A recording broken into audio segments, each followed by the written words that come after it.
Hello, my pregnant and strong team. Welcome to episode 6 of the pod. Welcome back. If you've listened before, I'm very excited about sharing this chat. It's a chat between myself and Hayley, who I interviewed for episode 2. We decided to do another episode, mainly just sharing our experiences and having an honest chat about pregnancy.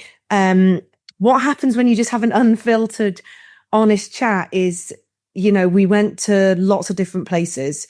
This episode has to come with a trigger warning. We talk about baby loss. We talk about our own fertility and pregnancy journeys. And probably most importantly, we talk about our birth stories in quite an unfiltered way. So this might be, especially if you're pregnant, you might be like, hey, I want to hear this, or it might not be the right time. We also touch on things like grief and loss. It really is a kind of very unfiltered just chat between two people that have known each other a long time, and just sharing our experiences of pregnancy and motherhood. And whilst I think this is, such an insightful, powerful chat, and I hope it really resonates with lots of you, I really want you to think whether it's the right time for you to listen. So just have a think about what we've talked about in the content, and it's in the show notes.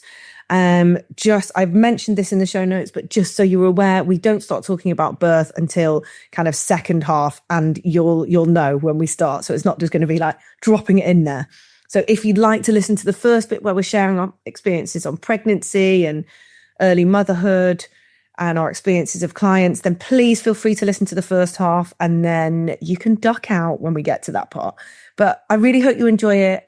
I find these kind of conversations are just not shared.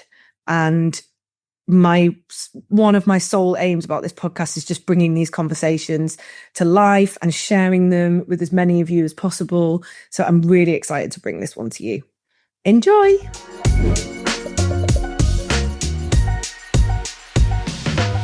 Hello, my pregnant and strong team. It's so funny because we talk off camera and then we still press record and we're like, right, fun little podcast. Welcome. You'll recognise this face. Hayley's back. Hello. We're going to do another episode today, but it's going to be less Hayley with the nutritionist hat on and more, there may be a bit of that will come in, and more. We decided afterwards last time there was a lot of things we didn't share about pregnancy that we really wanted to. So this chat is going to be more just kind of an honest chat about our experiences with pregnancy. And we're going to talk about, hopefully, let's see where the conversation goes, because it already started off camera. So we're like, no, let's wait. And then save it. So we're going to kind of basically just talk about our own experiences, and hopefully these will kind of just, break down some of the myths and barriers, but also just if you're pregnant right now or you're trying to conceive or you've been on this journey, hopefully it'll just be a nice, honest chat about our own experiences and you'll be able to relate to something. So just in case you didn't listen to episode 2 with Hayley in this, Hayley and I went to school together, and we've taken kind of not a really similar path, but we're both personal trainers. We both work with pre and postnatal women, I guess, and we're both mums. So we've kind of been on a similar kind of journey.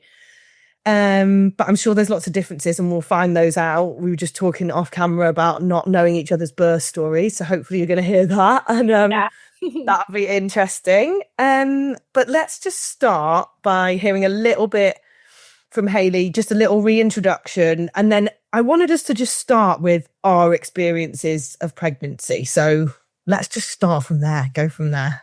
Sounds good. So I am Hayley, and so I was a personal trainer before, and I'm still a personal trainer, but then at the time was studying to be a nutritional therapist. So then I had my daughter, and now I am a nutritional therapist and a personal trainer. I don't know if that kind of timeline makes any sense to anyone, but So I specialize in fertility with my nutrition. However, I also do take on clients on a wider health perspective as well. And yeah, before I was a personal trainer, I worked in like corporate business world and decided that was far too much on my stress balance. And we kind of talked a little about that off camera and how actually I've discovered I am quite a highly sensitive person, which is actually how I phrase it.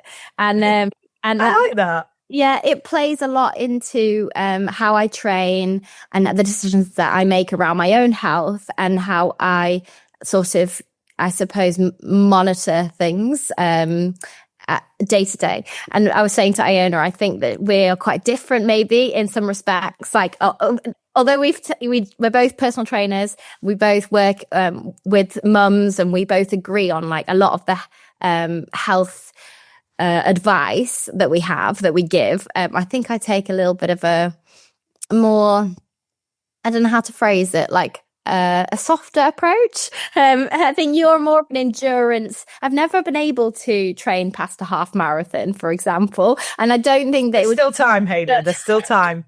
I don't know if like I actually think that it would be brilliant for me. You know what? I'm just thinking I'm going to go like off on a tangent because I actually interviewed to do what's that show where they like jump out of planes and like do like scary stuff. It's called like it's like a reality TV show where they do a celeb.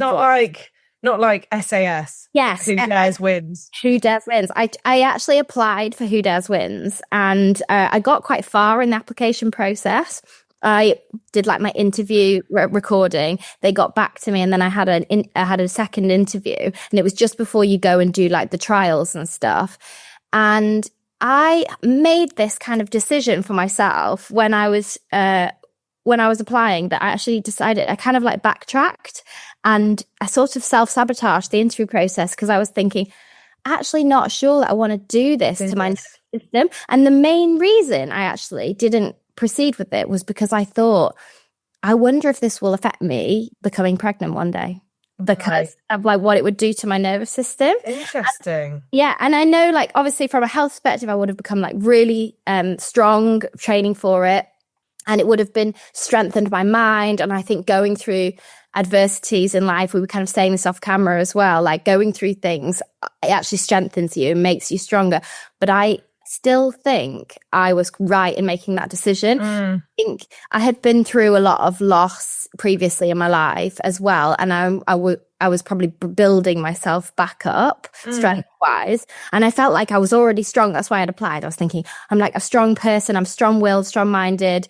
This would be really good for me. And actually, I think I could do really well. But then there was a part of me that thought the preservation part of me, like thought, I actually think the trauma could damage me, send me into such a flight or fight, sort of down that line where I probably already was anyway, so where it might affect my ability to conceive. So I kind of pulled the plug on it. Well, maybe another time. yeah, exactly. But I think interesting way to think about fertility and pregnancy.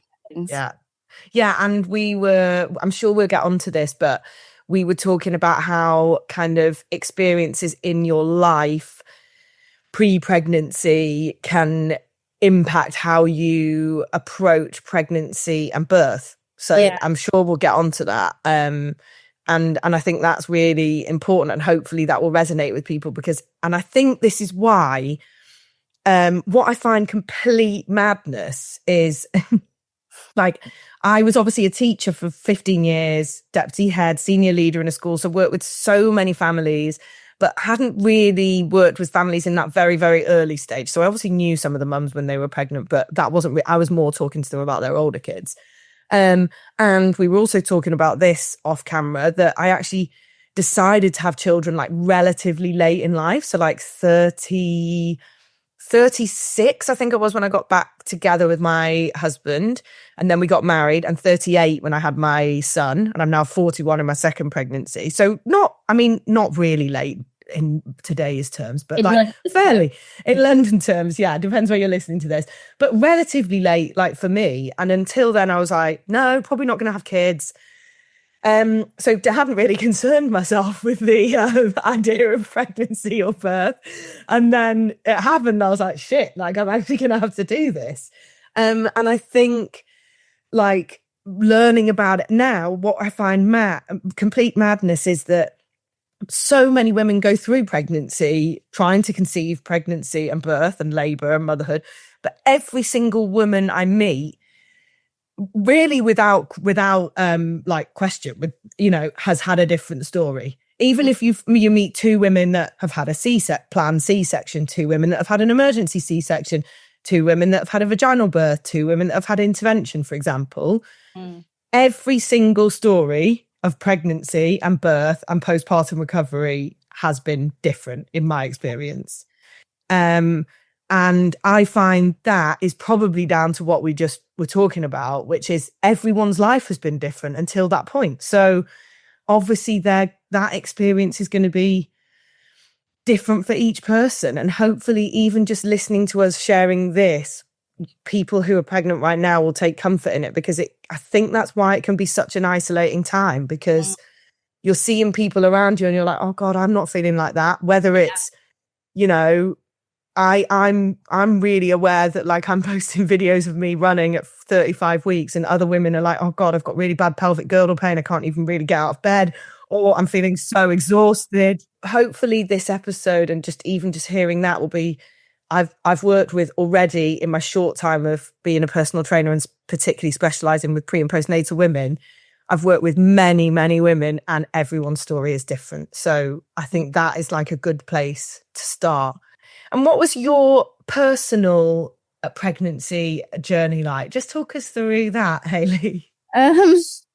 So I was always somebody who like just really knew I wanted to be a mother, and I was so lucky that that pregnancy, actually, you know what, it didn't happen straightforward for me. I did unfortunately experience early pregnancy loss just a few months before I became pregnant with my daughter now.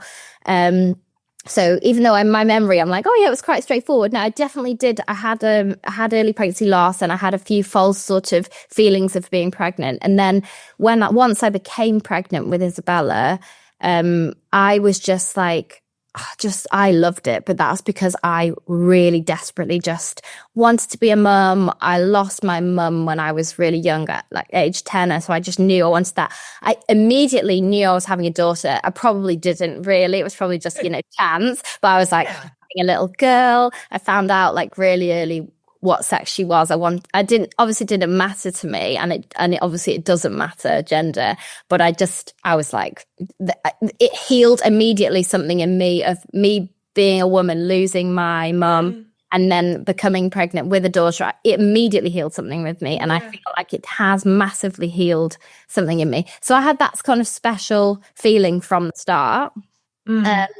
But I had awful morning sickness like many people in the first trimester. And thankfully it did stop at 12 weeks or about 12, 13. Yeah.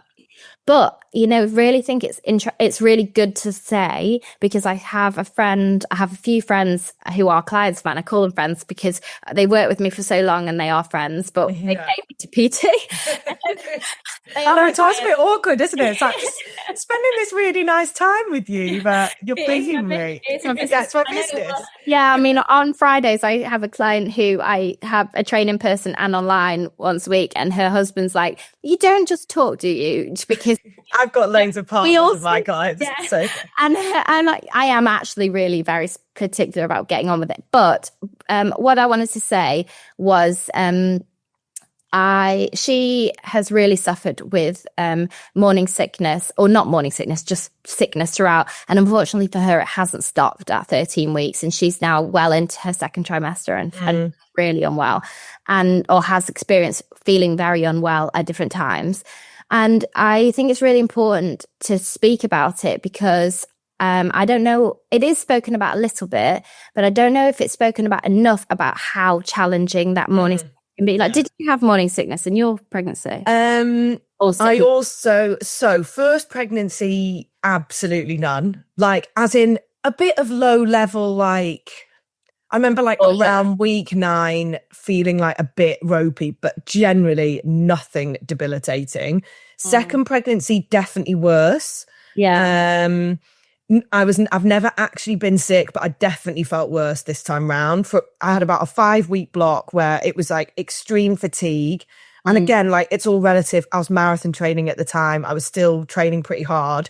But around that, I was like very, very tired. But yeah, it's funny for that, because actually the thing that got me through the first 12 weeks or first 13 weeks, I think, of real feeling nausea was exercise. Yeah, and there is quite a lot of research into, not a lot. I mean, when I say a lot of research in any of these conversations about women's health, I'm talking about, there's been a few studies. Some studies, yeah. Yeah, there are some studies about aerobic exercise in particular helping with nausea. And I have to agree with you that, like, I obviously didn't have it in a debilitating way, but actually when I was running, I felt great. It was just tired around that. So and then once I got to 12 weeks, I basically immediately felt fine. I also have a friend, a very good friend at the moment, who I've done a lot of my endurance running with, who is suffering like terribly. She's basically been sick every single day for the last 8 weeks. But I mean, they have to,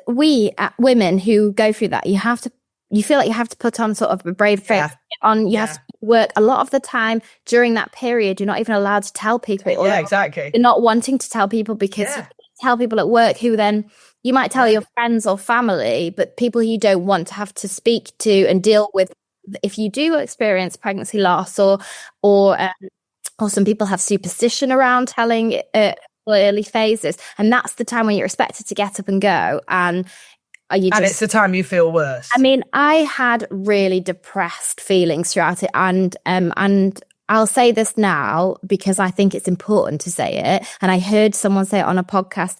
I think it was, is there a Jessie Ware podcast? I think that's it's a really amazing podcast called Is It Normal? I'll put it in the show notes. I listened to it. It's brilliant. So I listened to that throughout my pregnancy. Yeah, it's great. And someone on there, don't know who it was, I can't remember the episode, but they said, and it was so honest and real, that they felt so bad, so bad, that they felt, even though as much as they really wanted to continue with that pregnancy, they didn't know if they could continue the pregnancy. Right.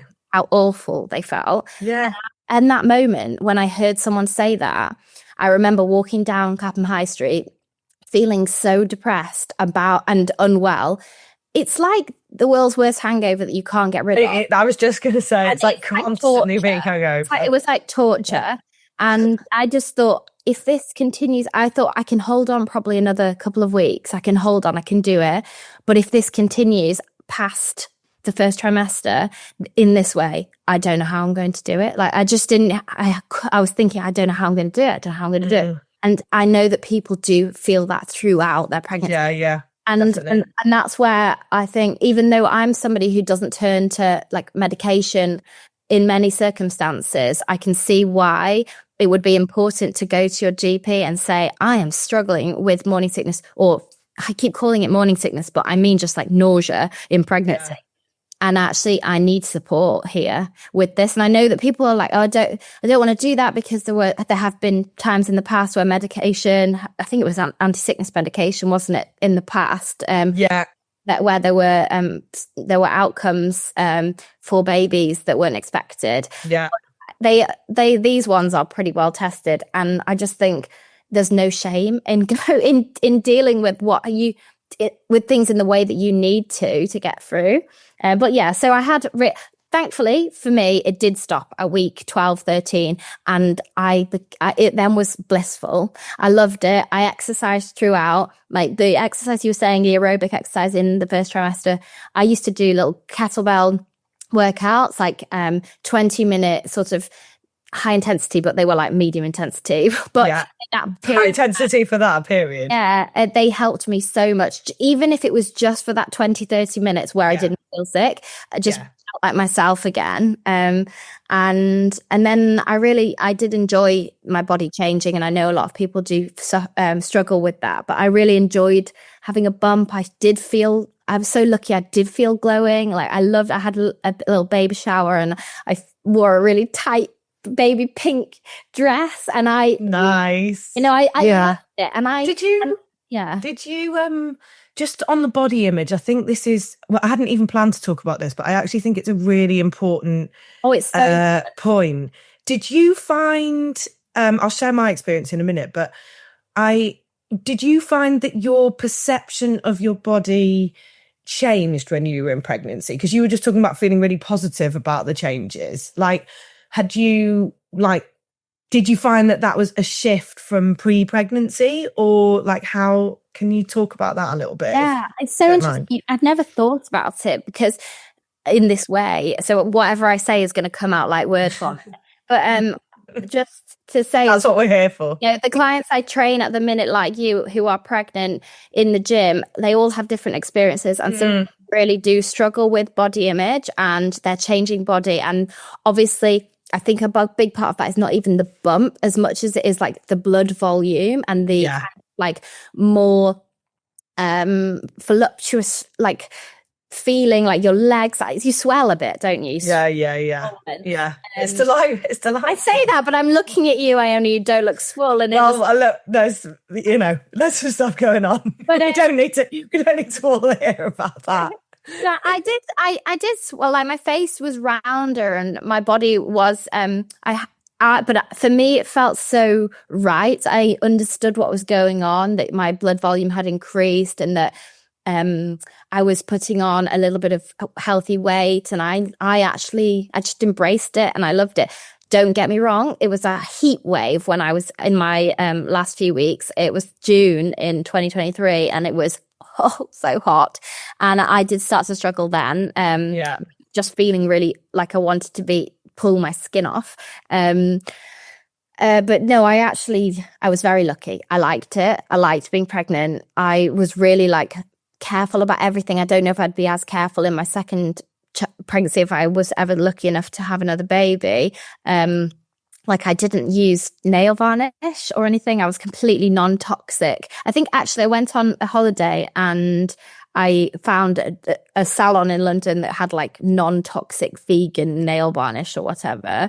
You're much better than me. I didn't get my hair done, like anything.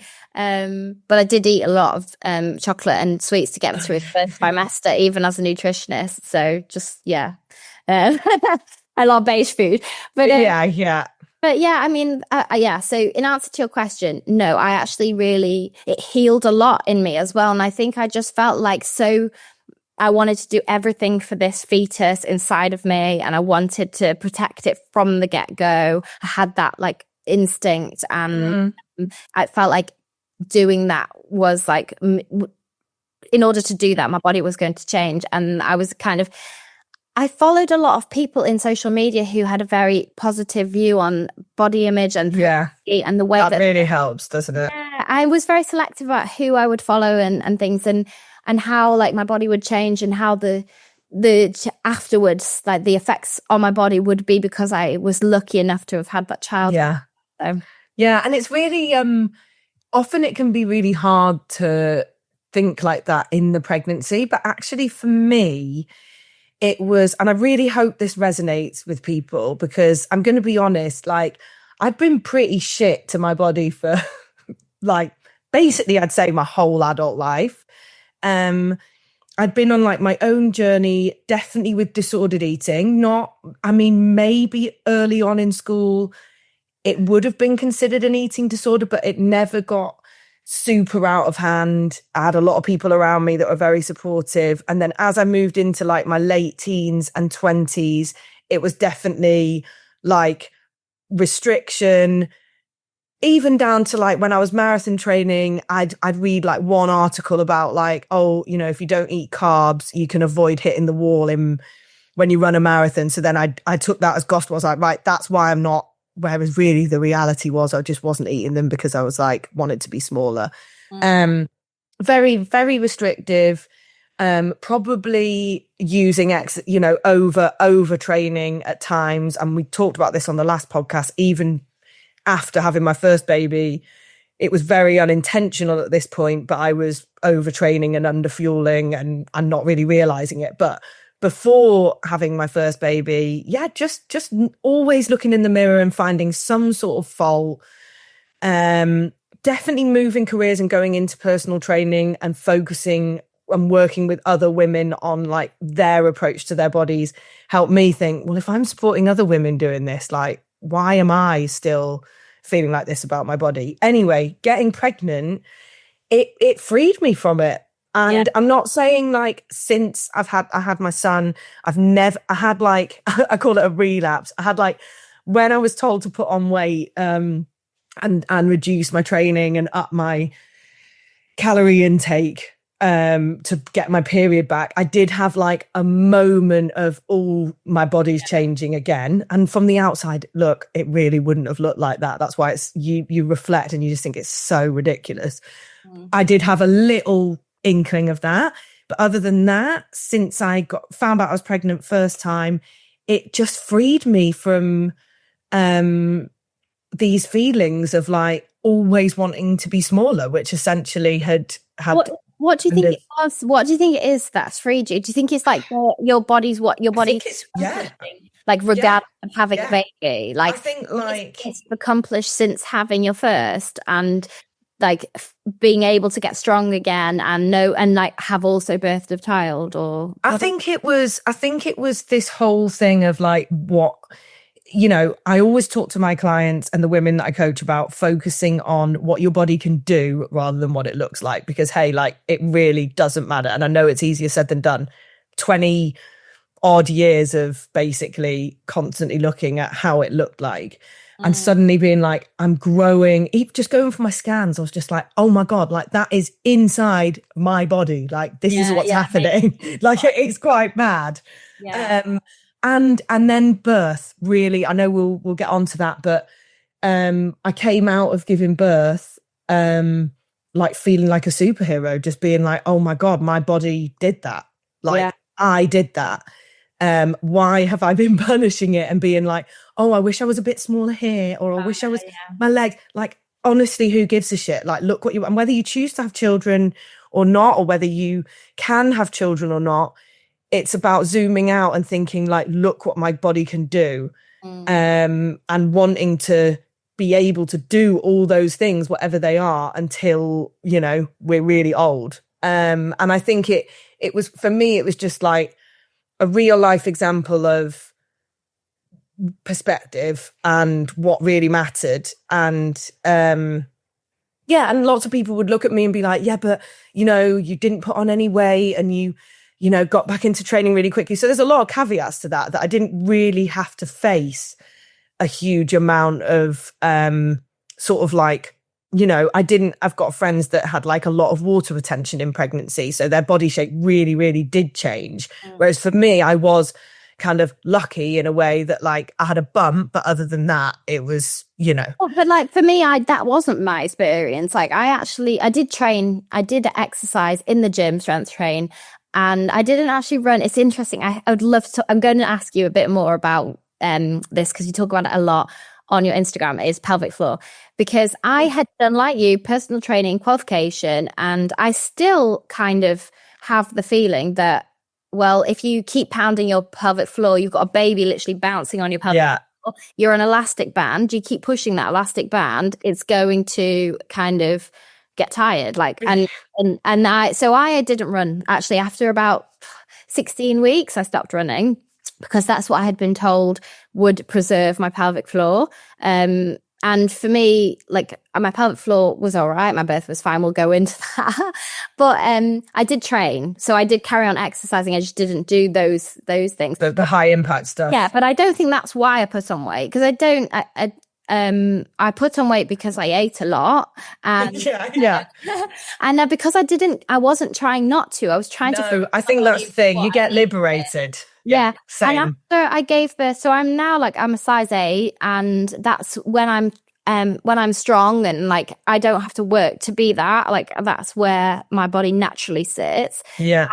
And before I was a personal trainer, I was always like a size 12 and then after I had Bella, I think I went to size 12, 14 and then slowly, and then I did have some after birth, and we'll go into birth, but I did have some body image issues not issues. I struggled a little bit with the fact that my body, I wanted to feel like myself again. And I felt bigger. I felt unsexy. And I think I was in a problematic relationship at the time, which I'm no longer in, which is good.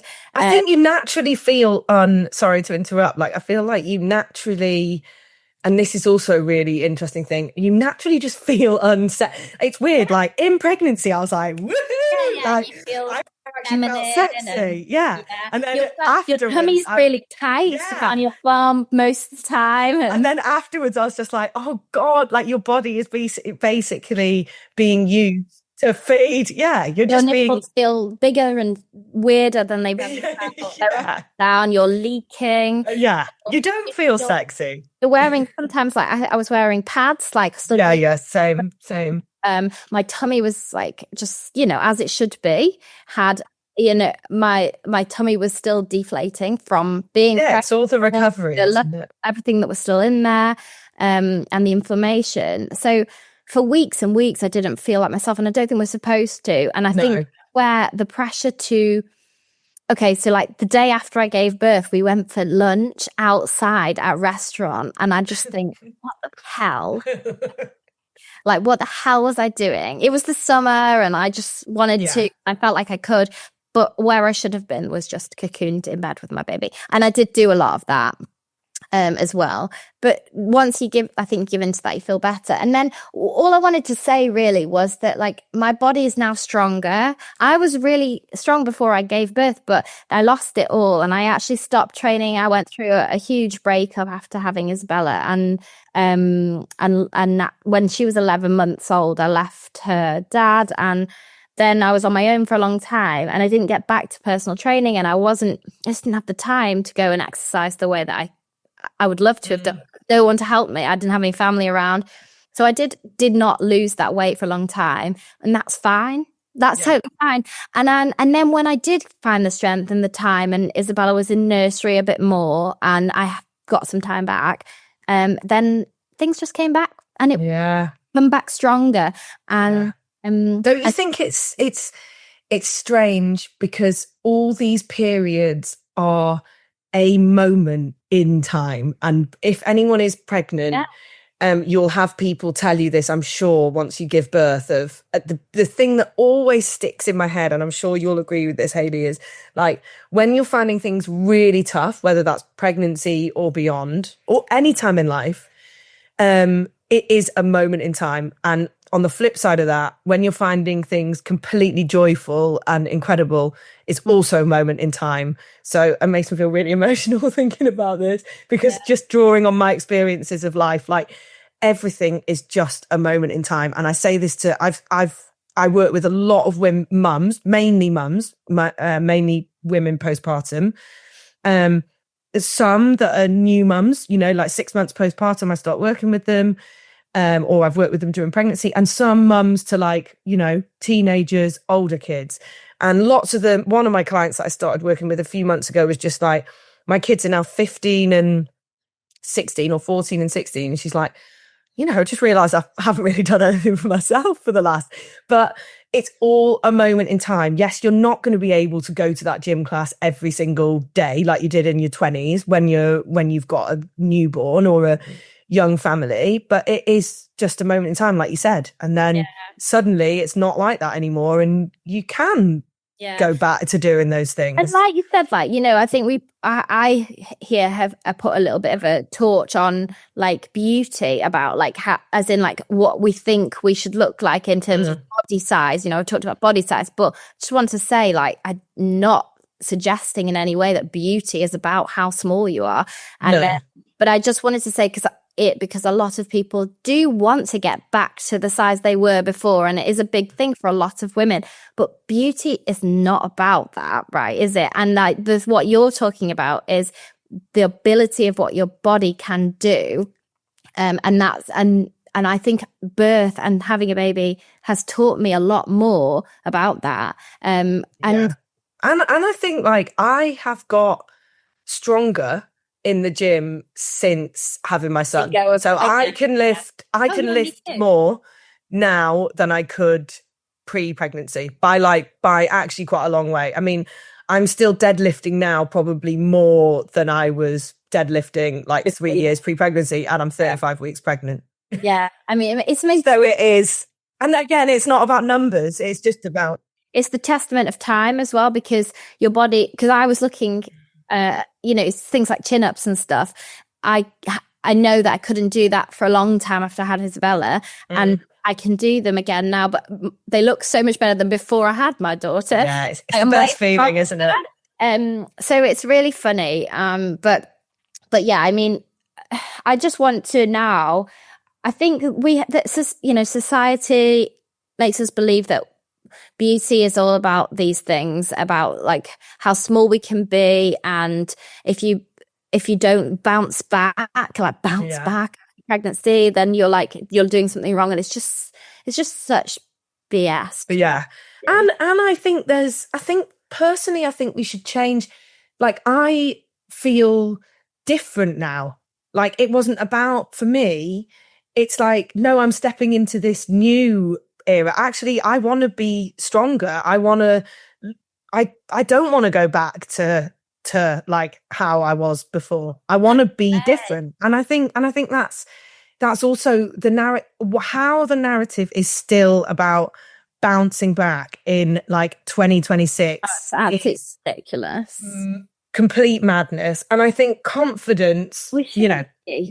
No. Shouldn't be. And if you are, it's taking away from all of the things that like we should be allowed to be doing as new mums with the baby. And I do think I still don't have, and I don't think I'm supposed to, and I don't think anyone does have the answers of how to do things. Like, I think you've just got to do things the way that you feel at the time is right for you and listen to your intuition. But it's so hard. And I don't know, I don't have a good experience of how you find the balance of doing things for yourself, letting other people do things for you. I wanted to do everything. Maybe I was wrong, but I wanted to do everything myself. And I found that really hard with having a partner as well, like what they could do to help to birth. And I don't know what the answer is or how you do it right. And I think it depends on your circumstances and who you do it with and everything. It is a lot on you. Like, if you're breastfeeding and you're not sleeping and you don't have people to call on, whether that's a nanny or a mum or anyone to look after your child for you while you go and do this bouncing back. Exactly. How you're supposed to. And if you are putting that pressure on yourself, being like, okay, I've got past that 6-week window now, and I need to do that bouncing back. That's far too much pressure. Like, your baby is so reliant on you for such a very long time, months to years. It's going to carry on. But there's just no pressure. And when you decide that you want to like get back to looking after yourself in whatever way that is a bit more, then I think is as soon as you feel that, that's the right time to do it, because we are important as well, not just the baby. Because this is another thing I wanted to say, and I know the tangent that we're going to go down, and we have to talk about birth, Iona, but I've got to talk to you because it's in my head. Someone I have been speaking to recently is like very much trying to eat well in pregnancy, thinking about like how they can, putting a lot of pressure on like how they can make their meals and things like that. And I think actually it can be at a detriment to you as well, because at the end of the day, all we've got to do is just look after you. Just got to look after yourself in the way you possibly can in that moment, and the baby will be fine. I think that happens in pregnancy and after pregnancy. Definitely. You've got to look after yourself. If you're struggling with something, there's no shame in actually being like, I need to go back to the gym straight away. Yeah. I need some support, and how can I make that work for me?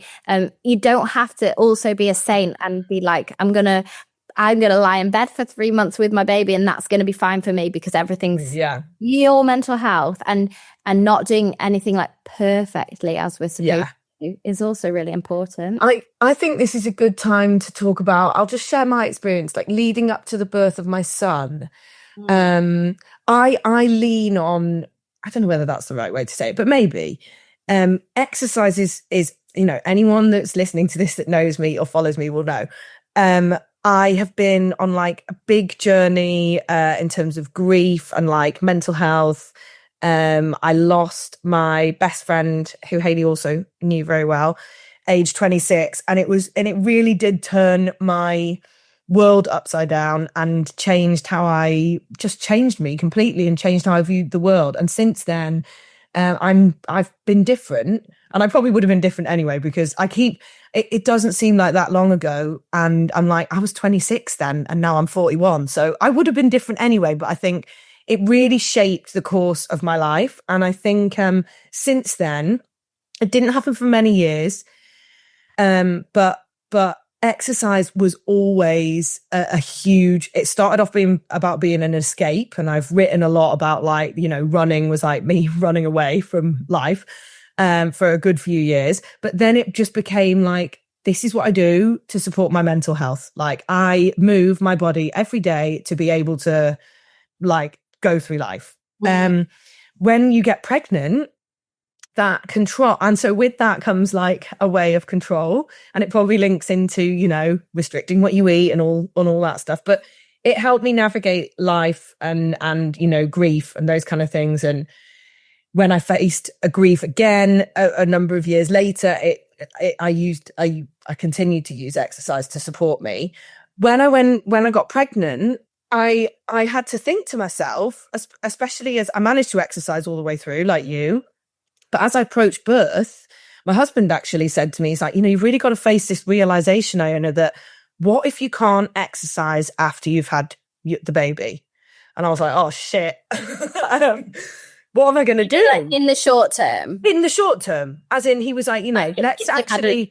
emergency C-section. Or intervention, or, you know, just anything happened that meant, you know, my recovery wasn't as smooth. You relied on it that much for like a week without been well, like even in pregnancy, like the thought of not being able to go for a run or go to the gym would have been like, I'm really using this to like stay mentally strong in pregnancy and keep my, you know, it's obviously, we know, scientifically linked to better mental health outcomes. So there's all the physical like science behind it and hormones and all those kind of things.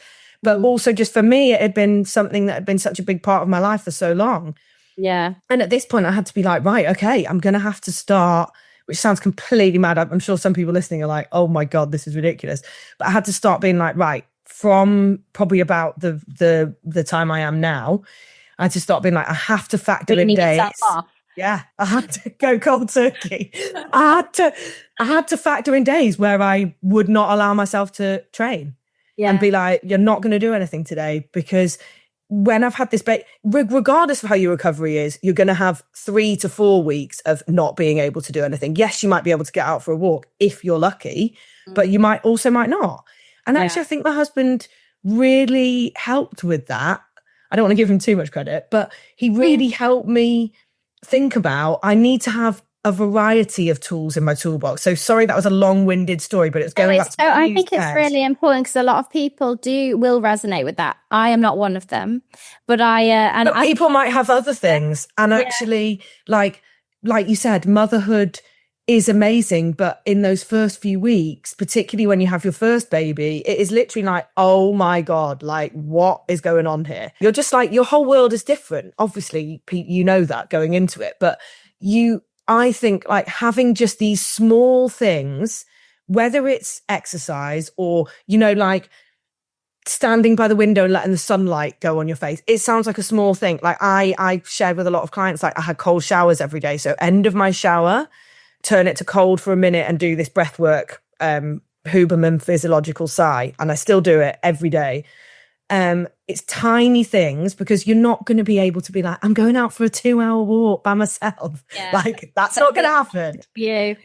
Yeah. So it's I what's walked a lot more- personally. Actually, I walked a lot. So did I. So did Yeah. I. I do remember that now because I was listening to that podcast I mentioned earlier. Like I listened to that for hours on walks. So I did a lot of walking. And then when I had Isabella, it was the summer and I did a lot of walking with her. Yeah, same. And that was amazing. And that definitely helped me getting out. Even on days where it was really difficult to get out, that really helped me.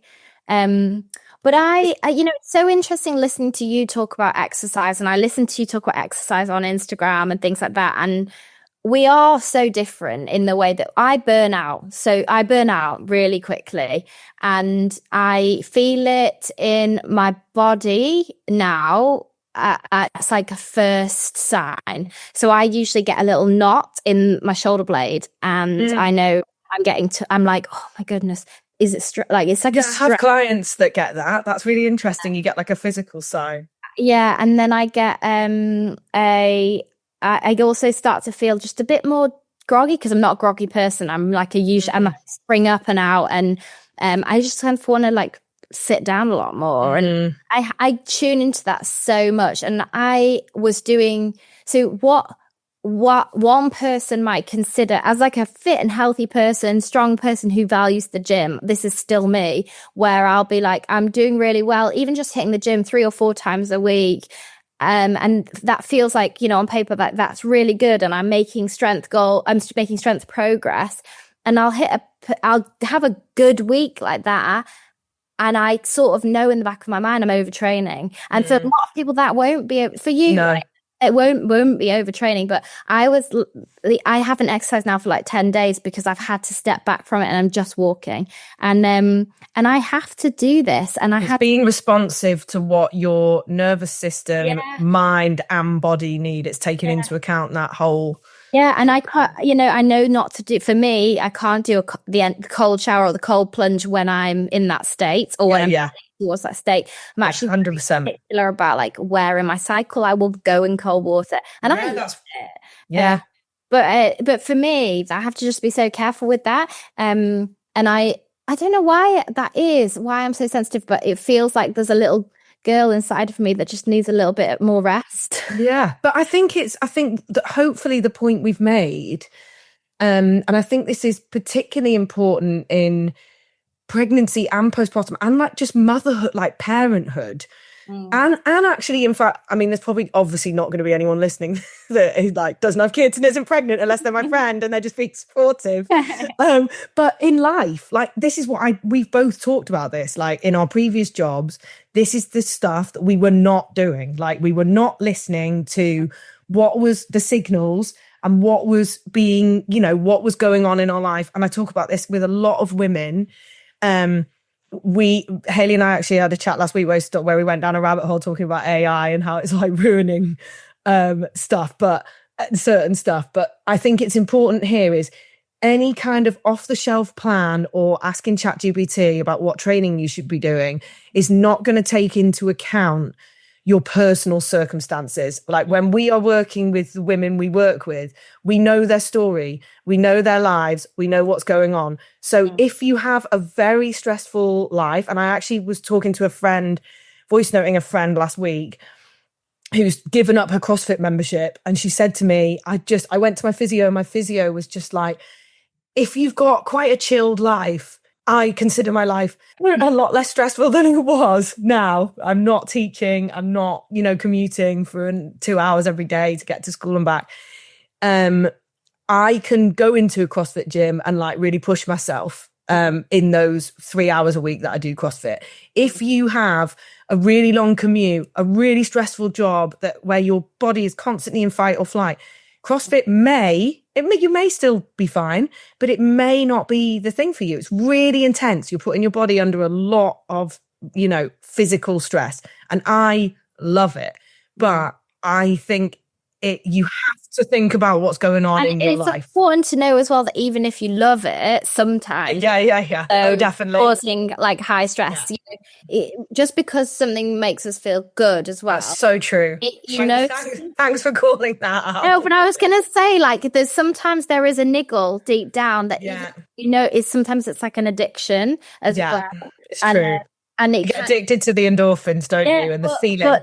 But some people are, everybody's, and it doesn't matter. It doesn't mean you're healthier. It doesn't mean 100%. It's just so we're all different, and my tolerance is probably lower than a lot of people's. However, saying that, like, I think it's all connected to like mental stress as well. Your physical and your mental stress capacity are the same. So like stress is stress. So as going into nutrition for just a small moment, being dehydrated is stressful for your body. Being vitamin D is a stress for your body. Not being able to digest properly is a stress. Your body doesn't feel it feels like it's running away from a bear in the same scenario, like whether it's dehydrated, whether it's gone through a loss, or whether you're just pounding yourself in the gym. Yeah. Doesn't make a difference. That's really interesting. It's finding that equilibrium and like where you are today, like as in wherever you are in that moment in your life, and then dealing with it and the capacity you have. And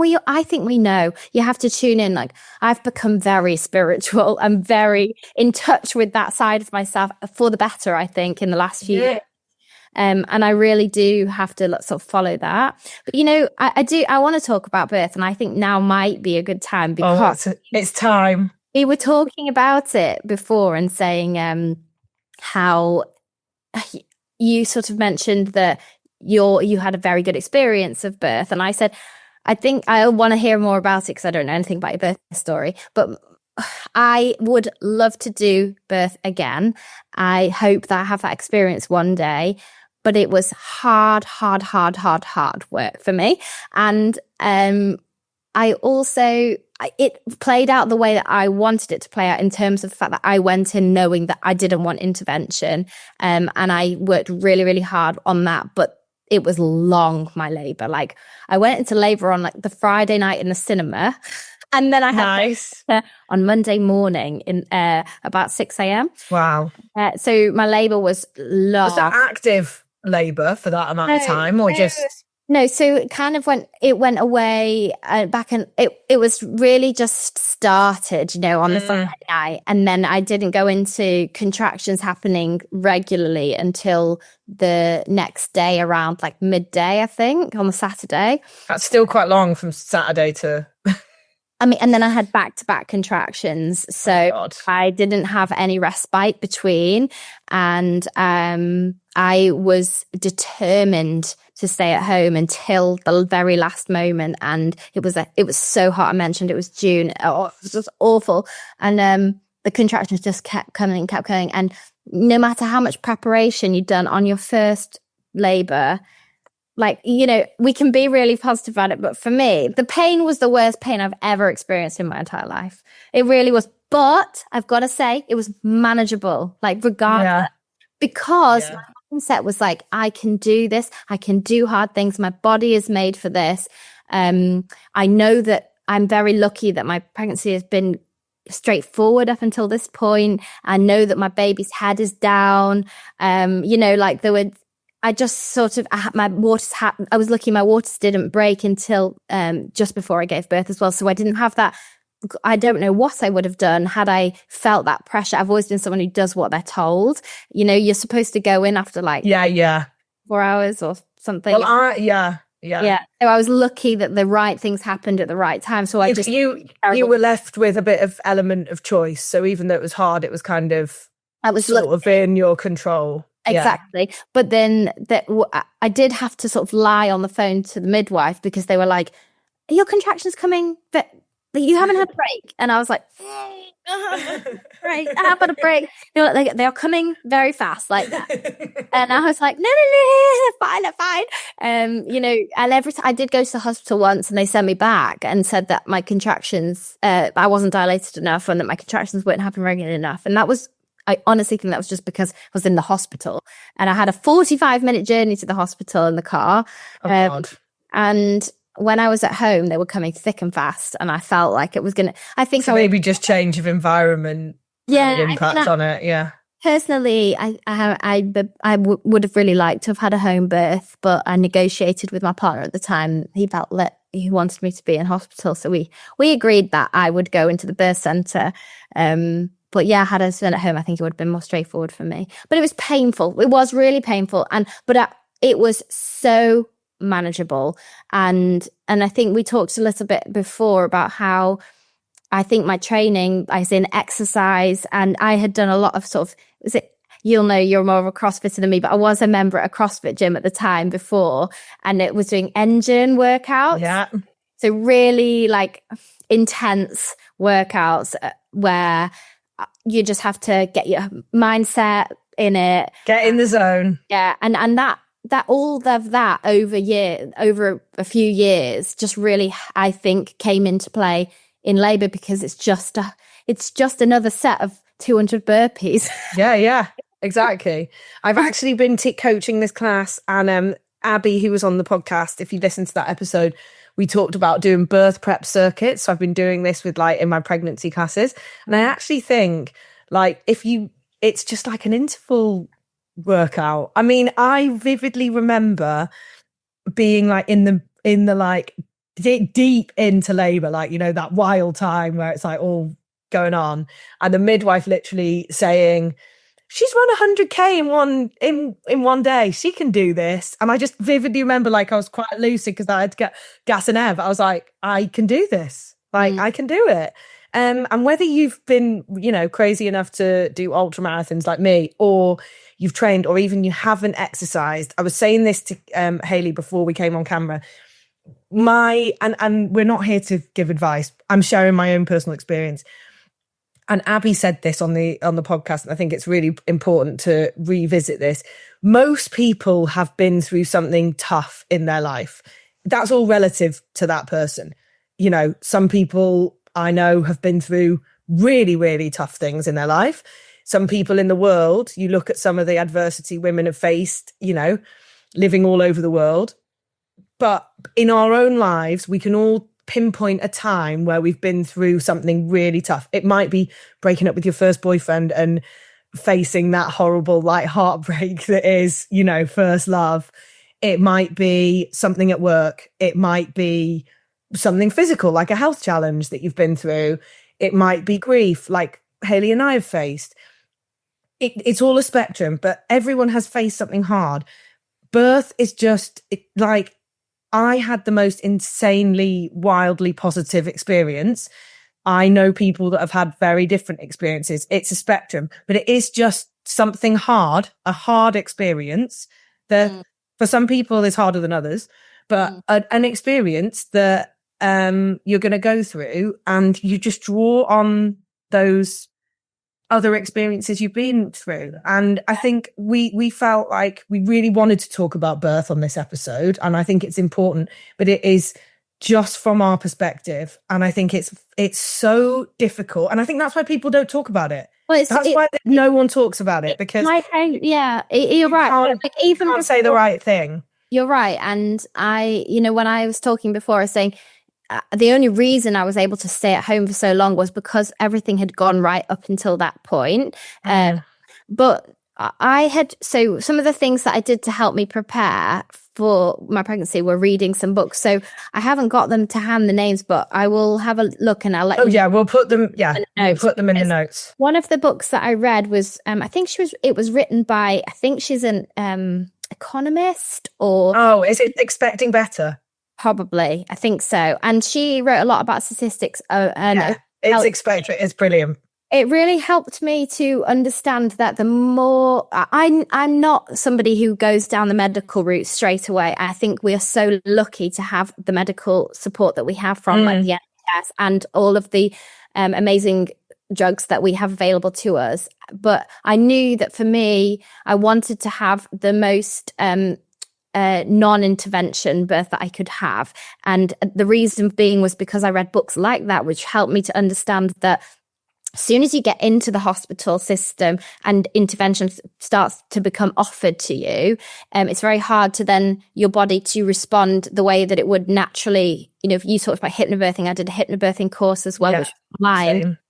Probably the same one, and it was fine. But it helped me to think about birth as I think she says in it, it's like doing a poo in the dark. Like if you're in a dark corner, if would doing a poo on your own, you'd have much better experience than if you were doing it in front of like 20 people in the bright. Yeah, she does talk about that. And actually that really worked me, that understanding of like, absolutely. And I do follow my body's signals, and I talk a lot about that with my clients in nutrition and lifestyle stuff, mostly like trusting those signals from your body. But those signals can only happen if you're in an environment your body's allowed to signal you.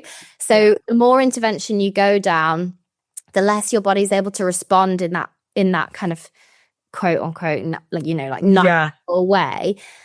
And that was important to me. So I protected that, knowing that I was safe, knowing that I trusted my body could do it. And also that I had all of I was lucky enough to have had, I did go for the scans. I did go down the medical route. I had the tests. I knew that I was okay.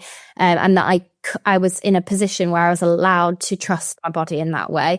And I didn't for 1 second throughout birth. I don't know about you, but for those days where I was in labor, 2 nights where I lost sleep and I had back-to-back contractions, I didn't once think this is going to kill me, or this is not going to be, my baby's not going to be okay. Even in the height of pain, like the 20 out of 10 pain, which I did feel, I trusted that it was just contraction and my body was doing what it needed to do to get the baby out safely. And there was no moment where I thought, this is dangerous, this is wrong. I just trusted, and I think that really helped me. And then my birth was very fast once I got into it. I actually thought, I'm going to tell you this now, I'm going to tell this in like public space. I thought I was doing a poo. I was sat on the disabled toilet in the birthing center for a very long time thinking that I was doing a poo, because no one explained to me that is how it feels when you have a baby. I kept saying to my partner at the time, can you poo? Is it he was like, I just need to feel, is there a poo there? And I was like, once I get rid of this poo, I'll be fine. And it was the baby coming. And I think I did a little bit of damage to myself trying to push that one out. But that helped me. No one tells you this. No, but you know what? It was actually the best, in retrospect, it was the best position to be in, because I got them to give me the stool from the water birth. Because when I poo, as a nutritionist, I'm telling you now, it's very healthy to have a poo stool for your feet. So the position we should be in is a nice squat. So I always go to the toilet with a stool. So I asked them to bring the step from the water birth and put my feet on it. So I was in this like amazing squat position with my feet high, sat on the toilet for most of my labor at the hospital. And it came very quick and fast. And I was so tired after 2 nights of no sleep. I had a plan of bringing my baby out myself. And doing skin on skin, yeah. Well, I did get to do the skin on skin, but I wanted to pull baby out myself. I didn't want anyone to touch the baby before I did. But I was so exhausted. I had a plan to squat into the pregnancy, squat the labor, but I couldn't even hold my own weight anymore. I actually lay on my side and managed to, but the midwife hoisting my top leg up towards me, and it was, I'm sure you're getting good visuals now. I am, yeah. It's really getting me excited about. It was great. And that was my first baby, and I know that's always can be harder as well. But I don't remember that pain, the birthing pain. Everyone was worrying me about, it was going to hurt so much when it comes out. For me, the part where the baby's head and the shoulders came out I don't even remember that pain. No. I don't even remember it being painful. It was the contractions for me. And then the baby came, and I was so lucky I didn't have any stitches or anything so if you can get a step and sit on the toilet, go for it. Yeah, I think there's something to be said, and I've had lots of conversations with women about this. And if you do any reading or a hypnobirthing course, it's complete lunacy that women are made to, obviously, if you have an epidural, depending on the strength of that epidural, you have to lie down. That's taken out of your control. Or if you've decided to do that, you obviously hopefully are informed, and you know that you're not going to be able to stand up because you've had an epidural. But if you are not having an epidural, or you haven't had an epidural, either by choice or the way your labor has gone, the fact that in all the films and like all the like material you see, if you've ever seen it, women are like lying down with their legs in the air. It's like, guys, gravity, it's not going to come out if it's like that. We don't lie on, so I think that was brought in. I might be wrong, but I've heard that was brought in because like nobility men wanted to be able to like sit and watch like the birth. Oh God, probably. And that's why the woman would have been like laying down in stirrups, just because it was a better like better visual, and like also for the male doctors who were doing the who were birthing the child. They weren't. It was just better for them position wise. Yeah, I mean, I haven't heard that, but I definitely wouldn't be surprised. I was actually in the pool for most of my labor in the like birth pool. But then I felt like the last part went the pushing part. But again, for me, it was like, everything was happening. I was facilitating it, but I wasn't like pushing. Like my muscles went from contracting. And when you go through, if you've had a baby already, you'll know there's like the two parts of labor, like you're having the contractions, and then suddenly there's this like turning point, and then it's like, okay, now you're pushing. But I definitely didn't feel like I was like pushing. I felt like that was happening to me. Like, yes, the last little what bit should be, and I think that's where I went wrong. I was pushing a poo out for and actually I did some damage to myself in doing that. But when it came to actually being fully dilated and the pushing part, like the last part happened, I absolutely then didn't feel like I had to push. Yeah, it's conventional. You should. Yeah, and I think like what I talked to made the baby out, don't they? That didn't happen to me. No, me neither. There was definitely more than that going on. But I think being connected to our bodies, and I think this is the other thing, is you can obviously find studies where there's a relationship between women who strength train and women who train in pregnancy. And, there are some studies to show like there is a relationship between a shorter labor. So there's a couple of studies. Obviously, not everyone. I know loads of people that trained all the way through pregnancy and had to have an emergency C-section, or had a really long labor, like you trained and you had a really long labor. But there is some evidence to suggest that. However, I'm like sort of less interested in that and more in the the relationship between kind of like exercise and being in tune with our body. So when I first start training some women, they're like, I can't even feel my pelvic floor. Like you're asking me to lift it and relax it. I can't do that. I don't know where it is. Or even just their awareness of their body in space, doing a lunge or a squat. They don't know where their body is in space.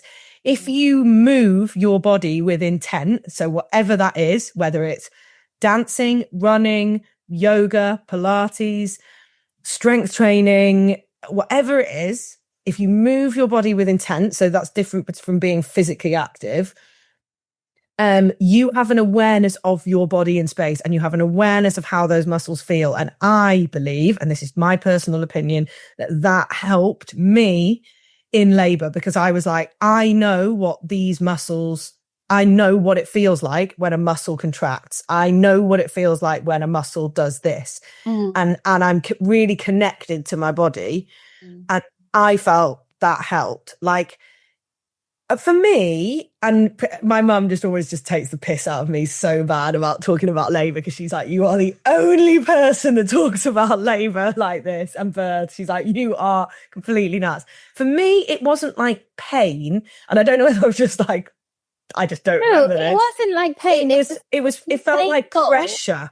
Pressure is how it felt. I think it's for everyone. Yeah, it was extreme pressure for me. You say, like my labor was very long, but I went to hospital at 1 a.m. and my baby was born by 6 a.m. And I left the hospital by 8 or 10 that morning. Oh, that's amazing. I had to stay in.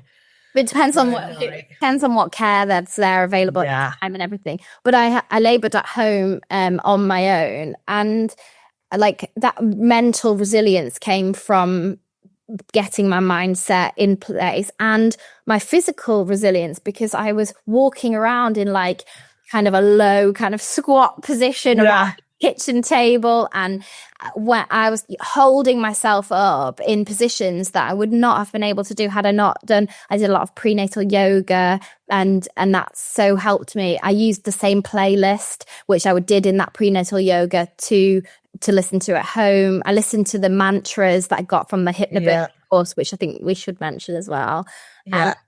And like those things, like that was all training for that moment in time. I was so ready for it. I got out all the little baby clothes that were so cute, and like to help my like mind get all the oxytocin going. And like it was long and it was hard, and for me it wasn't just pressure.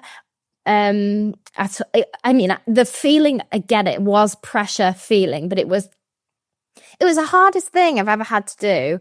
But it was wild and real and raw, and I felt like an absolute goddess regardless of it. And it's true. And I visualized that for myself, and I think I sort of like, I just knew that was the experience that I wanted. And I also knew that it was very strong chance, had I gone to the hospital and admitted myself into the ward on the Saturday, I would have ended up with an epidural, or I would have been scared, and I would have felt it wasn't happening fast enough. And I just wanted to do it on my own. And like, I was lucky and healthy, and things had gone straightforward enough for me that was a possibility for me. And I really held on to that.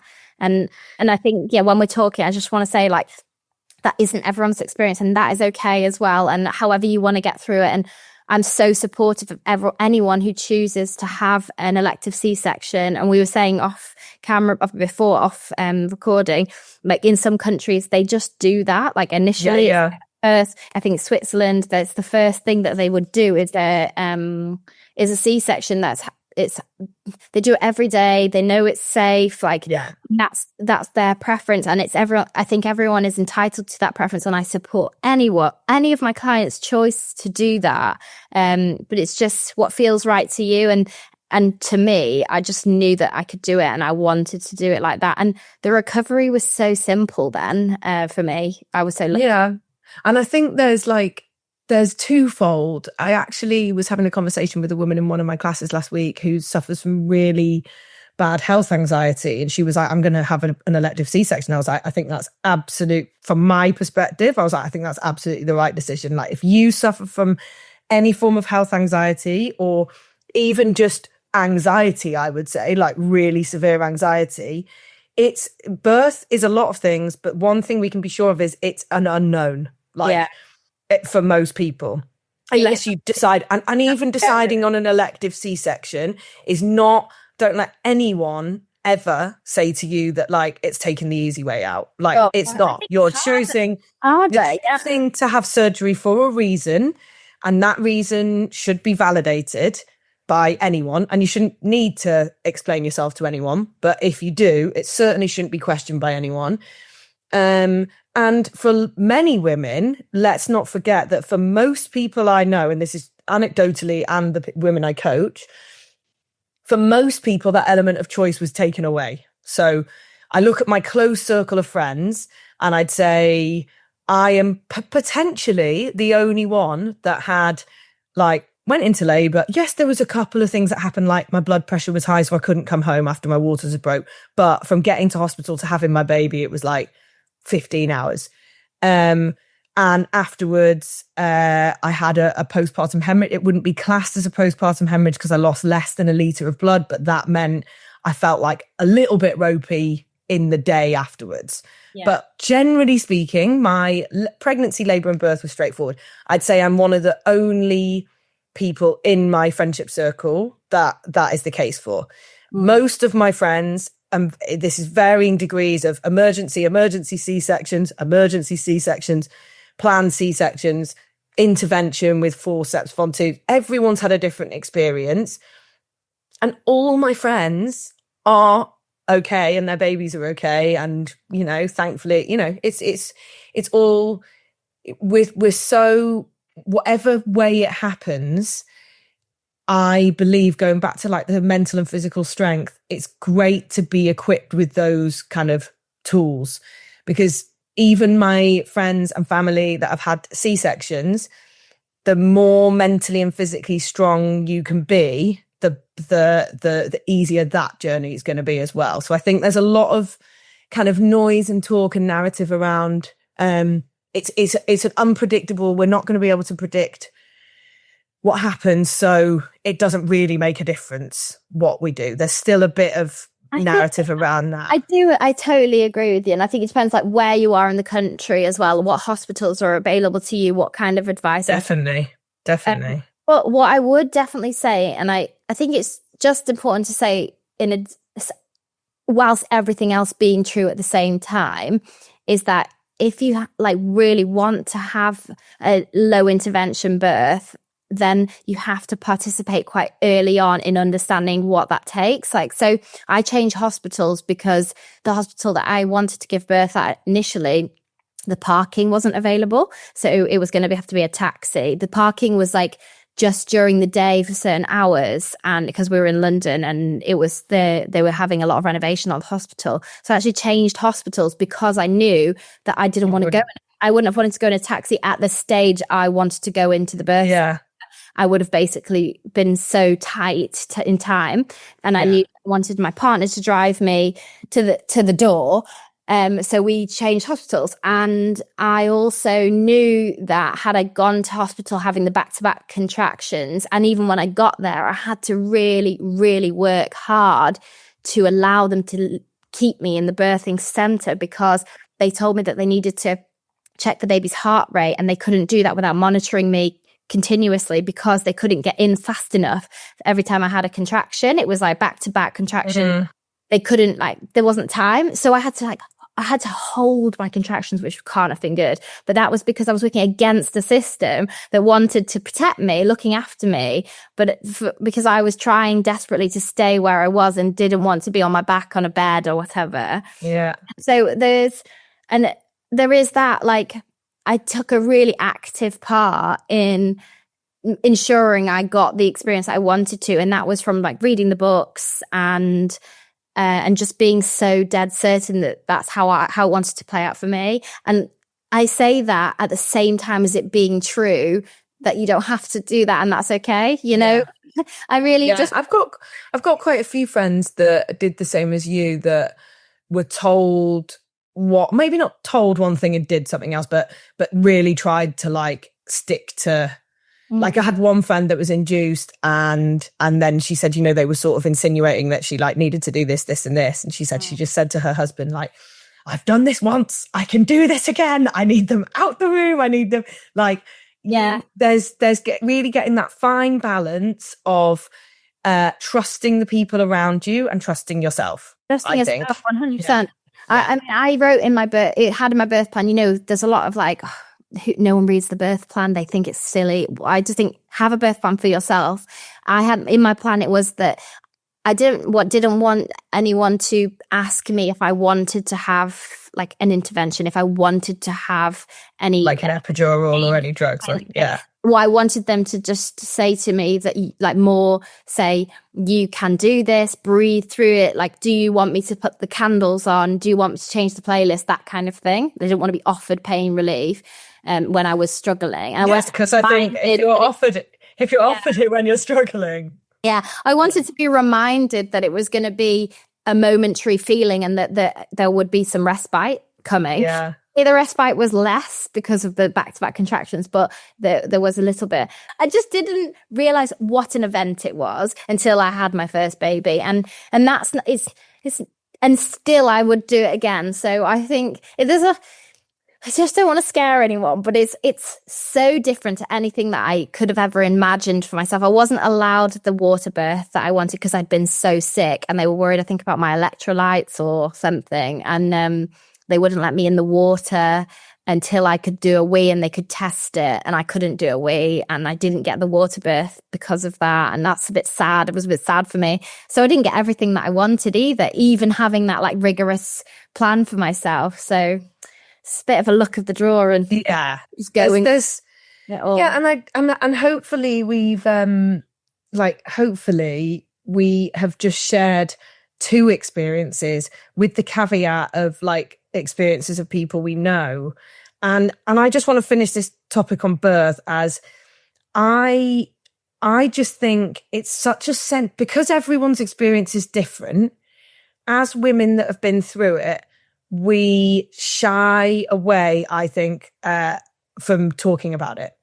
I think there's definitely more negative talk than positive. And I think like everything you read as you approach birth, they will say like surround yourself with positive birthing stories. And I think that is the same as anything in life. Like if you surround yourself with positive stories, it helps your mindset. So I think there's still a lot of negative talk about it. I think there's a lot in the press at the moment that's very negative about it. And I think, you know, some of it is justified because people want to affect change. And I get that. And I think that's important for women.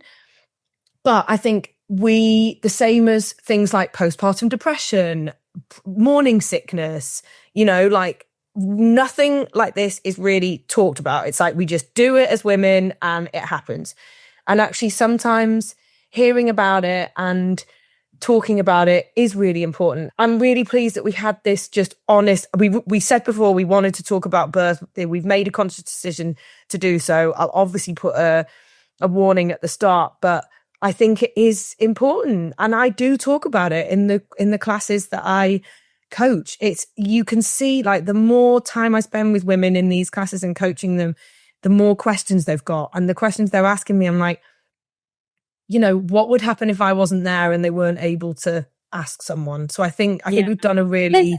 I mean, we should be in communities, and if we think back to like, not even think back, we definitely weren't here, but like if you imagine back when society was different and the way that some cultures are, even like women help each other, and like in some cultures, women are, all generations of women are present at the birth of a child, and to help support each other. And I don't think we have that. And there's a lot of stigma around things, and there is a lot of pressure to either do things like as naturally as possible, or like some people just feeling like they can't do it because they're not someone who does ultra marathons or goes to the gym 3 times a week. So therefore that's not going to be me that's going to be able to do that birth. But exactly, that's absolutely not the case. And yes, we've mentioned, there is a lot of amazing studies to say, just as you said, not sure how many there are, but there are studies that say that the more exercise that a woman does prior to becoming pregnant, the easier birth is. But that's not always going to be the case for everyone. You might be having to have a period of time away from exercise before you become pregnant, and you're not as fit as you wanted to be, or you haven't been you've had to deal with something really difficult in your life, and you haven't been as healthy as you may have wanted to be had you done anything perfectly or whatever. And I just think your body is so capable. We don't have to be doing those like 3 to 4 training sessions a week and to have a good birth, or to be a certain weight or strength. And everyone's entitled to a good birth. And hopefully, hopefully we've got across, as we've been talking, that we're not like, oh, this is this way or no way. And just because that's what one person wants for themselves doesn't necessarily mean that it's right for the next person. And it's just listening to what you want to get out of it. But I think having an active participation in understanding the basics, reading the amazing books that are out there, whilst you're pregnant, can be really helpful to make sure to help you. And listening to medical advice, of course, is important. And there are some amazing midwives out there who have gone through, they've seen so many births throughout their careers, and are really intuitive and helpful. And if you don't feel comfortable with the support that you're getting, to ask if you can be seen by somebody else. I think that's an amazing point to end on, because I think, and I also just want to say is that we don't always have a choice, but we do have a choice in how we prepare. Yeah. And I don't mean that has to be like, yeah, I'm gonna like run every day. I just mean like, you know, the little things, and like you said, reading some stuff, like thinking about it, thinking about calming your nervous system, all those kind.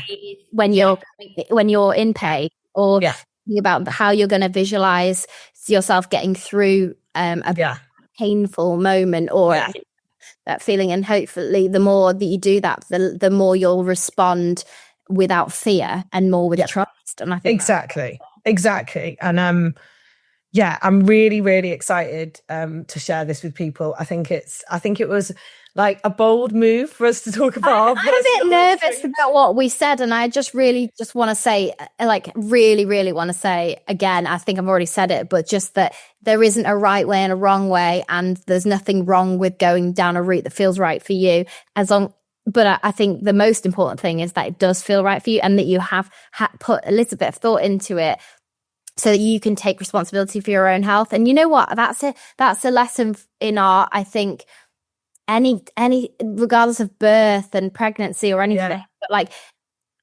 someone said, and I'm going to absolutely make an absolute mess of this quote, but it was something to do with the fact that our health is not our birthright. Like our health is something that we have to take responsibility for ourselves. Like you can't just go through life expecting to be healthy. Like things will happen.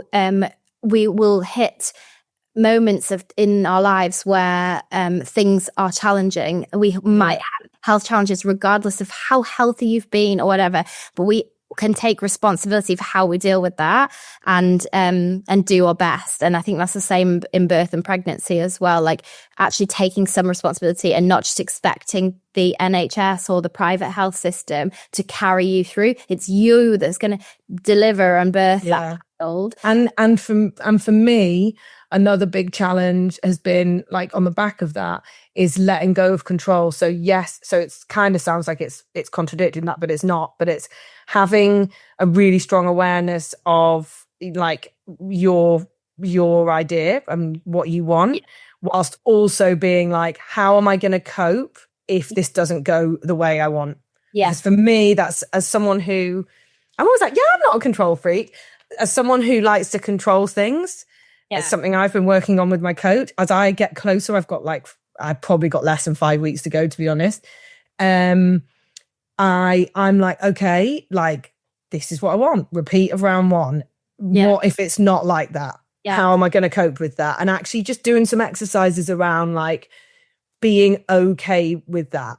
And I think for a lot of people, that flexibility of thinking, it is really, really helpful, because we don't want anyone working with women, going through this. We don't want anyone to be disappointed or have feelings of, you know, I don't even really know how to phrase it, but to come out the other side of it and be feeling bad in any way. That didn't go that way. I think I ended up in an emergency section, and I didn't want that for myself. You want to be like, now my strength is coming into play, because I've also been through this amazing experience, and this is my story, and this is how it's going to play out. And at the end of the day, the only thing that matters is that you and your baby are healthy. Exactly. And I really hope for anyone who's listening that is the case, and that is all that matters, is that you can get yourself like mentally through it as well. Like, exactly.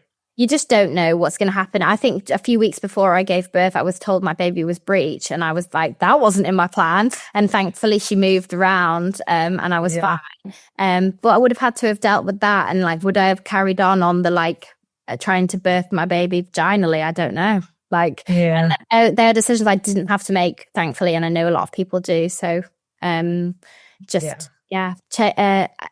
doesn't matter what happens, as long as you're okay. And exactly. Like, mental resilience is going to help in whatever comes. Yeah, exactly. It has to be nice. I think that's really important.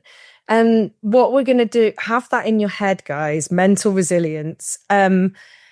Thank you so much, Hayley. I think that was like, I really enjoyed the openness of that conversation. I think they don't happen enough. Like I said, we've talked about a few different resources.